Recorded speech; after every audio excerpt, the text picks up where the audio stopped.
কি করছো গো? ঘর মুছছি সকালবেলা। আর ওটা কি দিচ্ছ? আমরা ব্লিচিং এত বৃষ্টি হয়েছে আমাদের এখানটায়, ঘর বাড়ির অবস্থা খুব একটা ভালো নেই একদম, তাই জন্য সব জায়গায় ব্লিচিং দিচ্ছি, পরিষ্কার করে আর ব্লিচিং দিয়েছি। ও, আর সকালবেলা কি ঘর মুছতেছো? সকালবেলা ঘর মুছছি আর ব্লিচিং দিয়েও ঘর মুছছি। এত ঘরে হচ্ছে গিয়ে এত এখানে গুমসো গুমসো গরম আর বৃষ্টি হচ্ছে, কি বলবো। আর বন্ধুরা সবাই কেমন আছো জানিও অবশ্য। শুভ সকাল।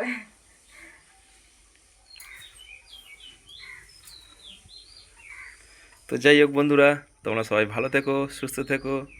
আর সকাল সকাল তোমাদের দিদি ভাই এখন সকালে সংসারে কাজ করছি। আজকের বন্ধুরা শরীরটা এতটাই খারাপ আমার, তাই জন্য মুড়ি কারখানা আগুন দেয়া হয়নি। তোমরা আমাদের কথা শুনে বুঝতে পারছো ঠান্ডা লেগে গেছে।